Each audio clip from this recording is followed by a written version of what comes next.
Alright, hey everybody, it's the Shores Bros. I'm Ryan, and I'm back for some more E3 kind of rants and extended thoughts. We're talking about StarFox. And I kind of already went at odds against the Metroid fanbase last video, so I don't know how that'll turn out, because this is being recorded directly after. Most of these probably will be. Now I'm going to kind of go at odds with the StarFox fanbase. I'm just throwing myself into the fire today, aren't I? So I'll say, with everything I said last video, and everything I'm going to say this video, this is an opinion. You're entitled to your own. So you might think the same way as I do, you might not, and that's completely fine. I respect everyone's thoughts. Well, obviously, mostly everyone if it's reasonable and you have logic to back it up. Anyway. So StarFox, it was the first thing revealed at E3. It was basically the big boom of the show. It was the thing people, like, the most people agreed was the good point of the show. Me personally, my favorite part was the Mario and Luigi Paper Jam, but we'll go into detail in a later video with that. So, StarFox. It looked good, but what I saw looked a little too much like StarFox 64. Of course, there was things like the transformable R-Wing, the new holojet, or holojet, the glide thing with the drone. That looked cool. The new kind of transformable landmaster. But I have some worries with this game. Now, it's come out that there's no online multiplayer at all, which, or actually what they said was they're prioritizing single player over multiplayer, but there's a local co-op mode, so I guess two-player co-op.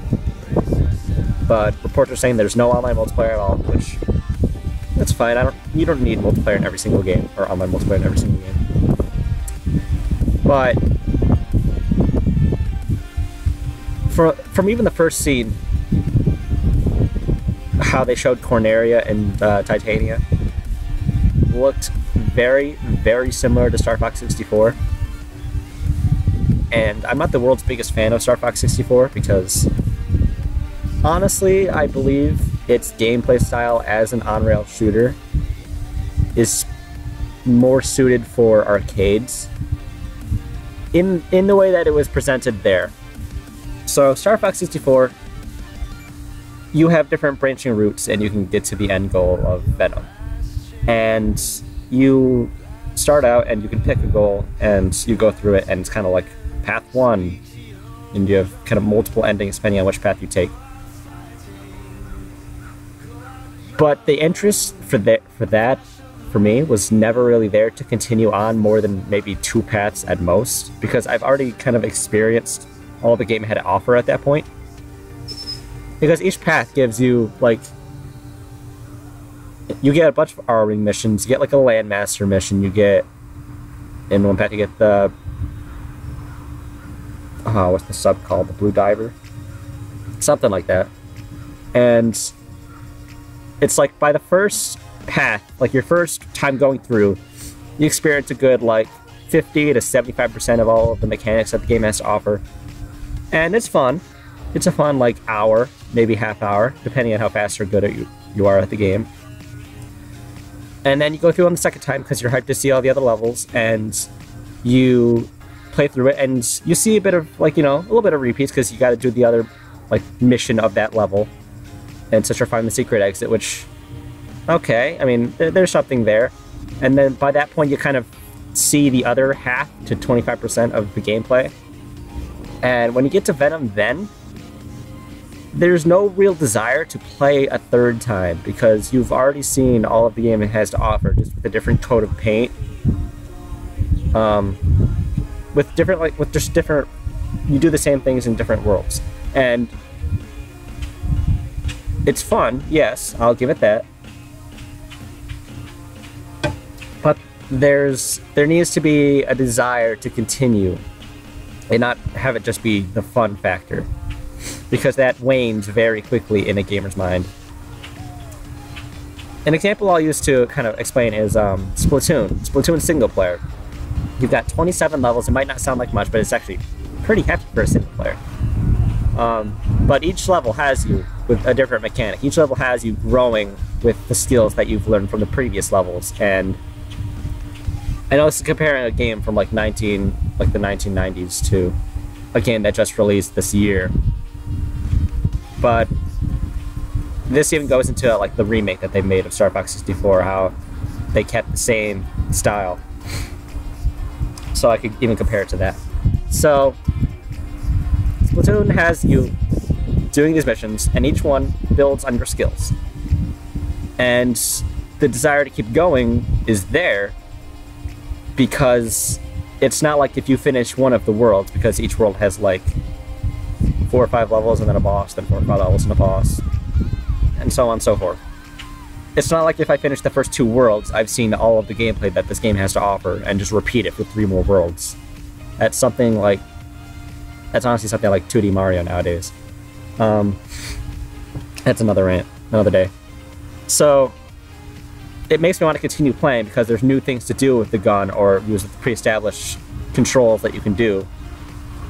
And it makes it interesting. It makes you want to continue on. With Star Fox, you do 2 of the paths and you feel like you're done. It's honestly like I've never played the game for more than an hour at a time just because I lose interest in it.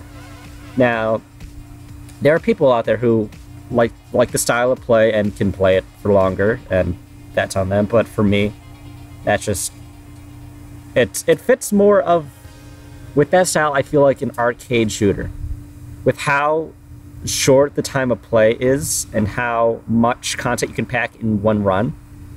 I feel like that'd be an excellent arcade cabinet. And even looking with Star Fox on Wii U, it's looking like it's just going to be Star Fox 64 with just a bunch of new levels. Now, of course, there's like the dogfights and stuff to break up the action, and okay, that's another, that was in 64 also. But I feel like if it gets to that point where it's the one thing they need to do to save Star Fox 60 or Star Fox Wii U, in my opinion. Now, this doesn't need like completely opinion, like for me to want to have fully invested interest. Take some of their business or their gameplay development standpoints that have evolved and add them into this game, instead of thinking what worked in Star Fox 64 and just replicating it. If they add new gameplay mechanics or new ways to use your gameplay mechanics in the different levels, like, and have it on a scale of continuation or progress, then I feel like it will fix most of my issues with Star Fox 64. But if it is the same, and you have the multiple paths, where you're getting most of the gameplay in the first, like, 1 or 2, and you still have, like, 5 or set, like, even if they up the amount of paths you can take afterwards, like 10 different endings, but you're learning all you can do in the first 2, then I'm not going to want to play the last 8, because it's the same. So then we go into Star Fox's next entry, which I haven't played the original Star Fox on Super Nintendo, so I'm just kind of leaving that in its own category that I'm not going to speak of because I have no opinion on it, and I don't want to like sound like an ass talking bad or good on a game I haven't played. So, for all intents and purposes of this video, Star Fox 64 is the first Star Fox. Then we go into the next game in the series, which is Star Fox Adventures, the Metroid Federation Force of Star Fox. And there's going to be a lot of comparisons between Metroid and Star Fox, because those are basically sister series. Even though you could say like, oh, Metroid and Kid Icarus, because they're like technically the sister series, but for me it's been Metroid and Star Fox, because they've had very similar game output rates. They've had a very kind of vocal fan base, and when a game that's different comes out, the fan base wants to kill it.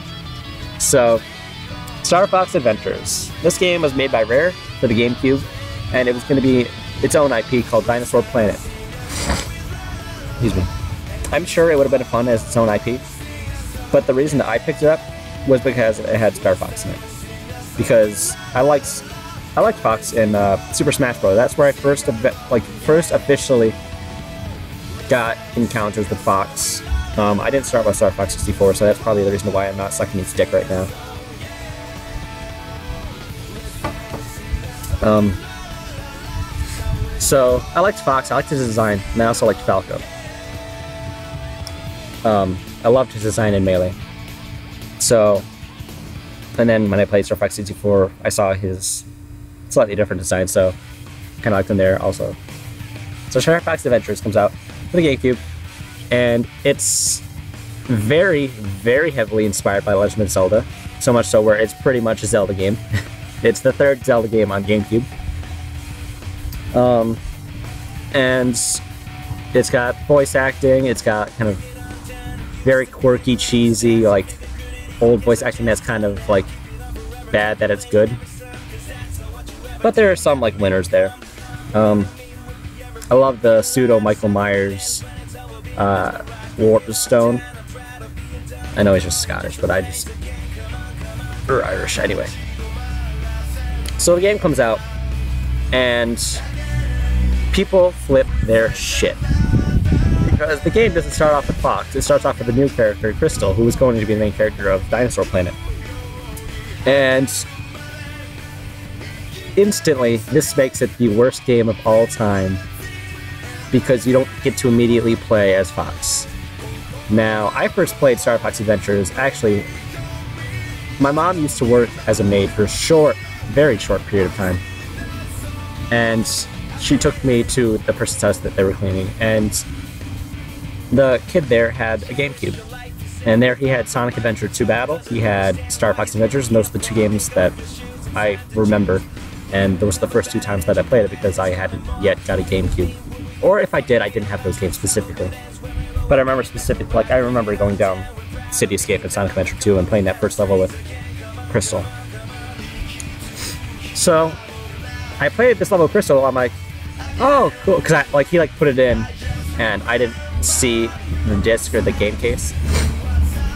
So he's like, oh, well, what? I'm like, oh, well, what game is this? He's like, oh, this is the new StarFox. And I was confused, and I'm like, StarFox? This girl's blue, she's not Fox. And they've got dinosaurs. And then I, of course, failed at the first section because I was terrible at video games. And so he took over and he showed kind of like the prologue. And he's like, oh, well, this is like, this is a story before the beginning of the story. And I'm like, oh, well, that's okay. So I got this kind of idea of like what I compare it to. I compared it to like a movie I'd seen recently that did something similar.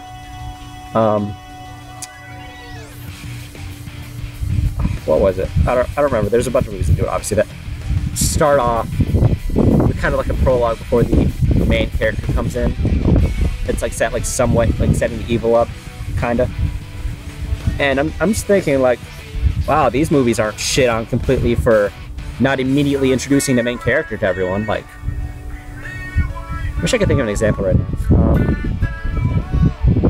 I guess any of the Pokemon movies, you could say. Like, in the first movie, we're not looking at Mewtwo and be like, where the fuck is Ash? Worst movie, worst movie. No, we're like, oh, well, this is setting up kind of the plot to the game. And that's exactly what StarFox Adventures is doing. So I don't know why everyone's... Because they're like, oh, it's not StarFox, it's not StarFox. Like, well, sorry, like... It is now StarFox. That's how game development and things happen. It might not have started out as StarFox, but it is now, and it's just something you have to adapt to. So, the game begins, and you start off in the R-Wing as Fox. Now, you play a little bit of kind of old gameplay, and then I'll admit, it does tease you, and then it puts you on foot, and then you do it with the Zelda gameplay. And the only times you use the R-Wing is for when you're traveling to the different kind of like pieces of the planet. But they do get harder, and they do challenge you, and do become a core part of the gameplay. So it's not like you completely abandons the R-Wing for everything for just Dinosaur Planet gameplay. I'd say the best mix of new and old gameplay comes with Assault, which I'll talk about next, because this is going to be a bit of a long rant. Okay, so you get a staff, which acts basically as like Link's sword, and from there on you basically act out in pretty much a Zelda game, and everyone's like, oh, well, it copied Zelda.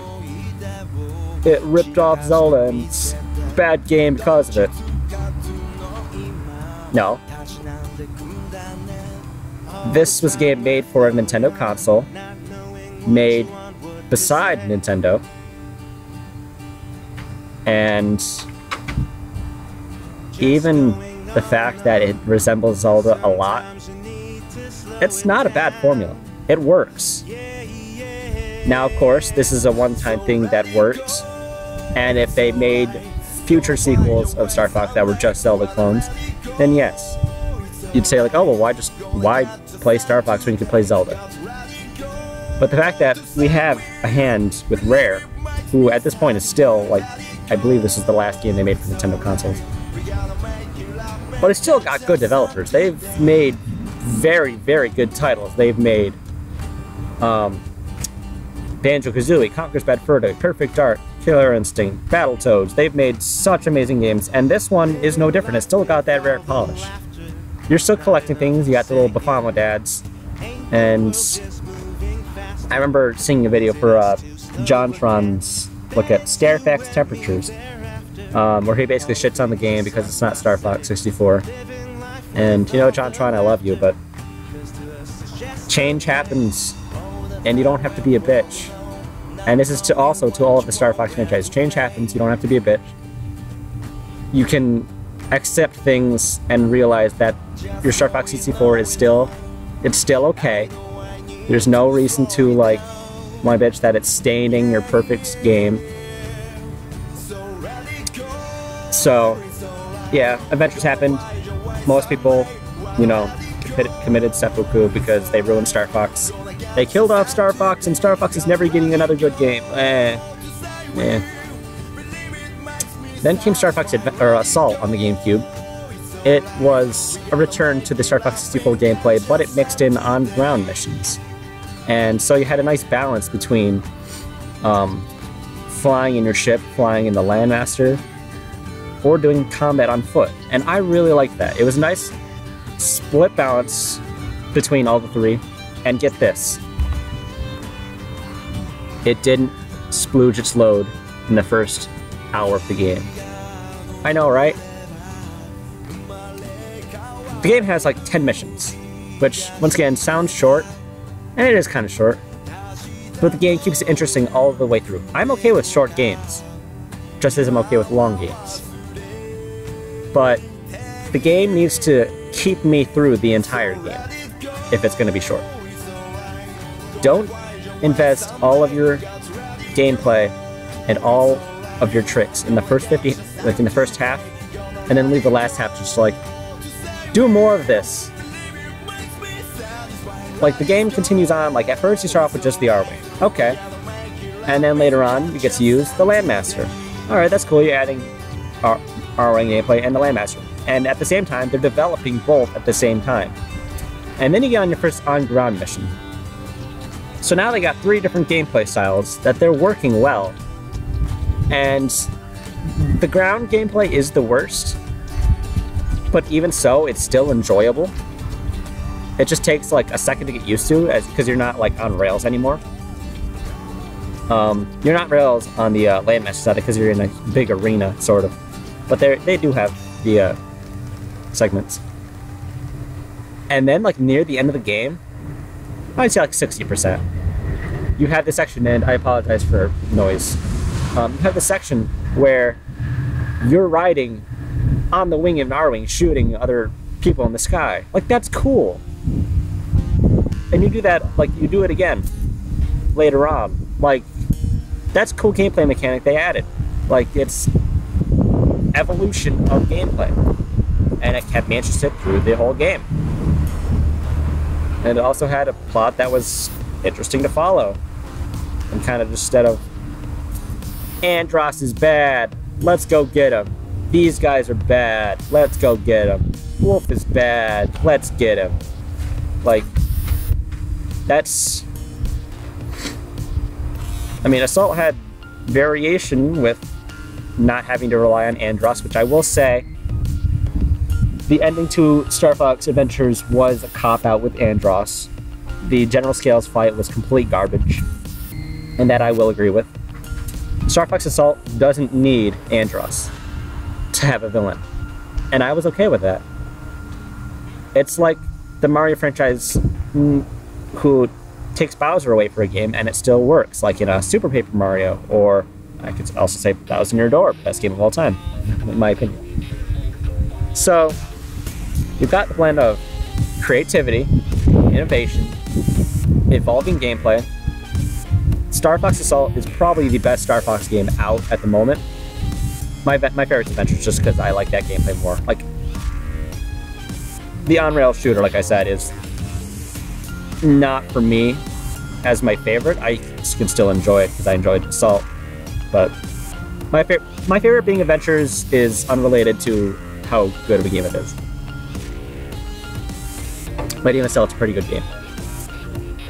And then we get... This is where we get the dip. Not with Adventures, not with Assault, but with the next Star Fox game. I will agree, there is a dip. Star Fox Command for the Nintendo DS. There was potential. There was a lot of potential, and there was a lot of stuff that looked like it could be good. They got rid of the voice actors for this kind of Animal Crossing speak, which I'm okay with because they do it in Splatoon, also kind of bringing that back. But I guess, like, the fact that it's kind of the Animal Crossing speak isn't bad, but the fact that they kind of replace voice actors for it is, I guess, a shock to some people. And I can see why. And they had this whole, like, this is when the story kind of gets crazy, because we have this kind of soap opera, like, multiple ending. Once again, we go back to the multiple endings, but you're doing the same things over and over with no variation at all. This is worst in the series, and it even does it worse than Star Fox 64. Star Fox 64 at least kind of has variation within the first half of the game. But Star Fox Command just... It starts out with an idea, and then does nothing with it. And they're introducing characters left and right, or reintroducing characters left and right. And... yeah, it happened. And that was the thing. So, after that came out, people pretty much thought that Star Fox was dead because of Star Fox Adventures and then Assault, and it's like, oh, there wasn't a good game since Star Fox 64. But then they made Star Fox 64 3D, and I just... What they need to do was not remake the game that everyone sucks dick. They needed to take an idea and run with it and let it grow. Not take the idea that started in whenever and polish a new coat of paint on it and hope it'll sell. Because, I mean, people bought it, but it was the same game. It was the same game with motion controls, which I played it because my brother got it because he doesn't know any better. It's the same game. I turned off the motion controls because they need to kind of work, and if I'm playing and sitting down, I'm not going to want to do. I'm sorry, that's just not a thing. Like, I'll happily play Skyward Sword and get up and do the action, but if I'm sitting down playing my 3DS, I'm not going to want to do that. So... And then this influenced Smash Bros. The game where I originally found Fox. Smash Bros. For Wii U and Nintendo 3DS. They brought in not the actors from Super Smash Bros. Brawl for Falco and Fox. No, they bring in the voice actors from Star Fox 64, who they brought back for Star Fox 64 3D. And Fox's Star Fox 64 voice actor is the worst thing in the game. Awful.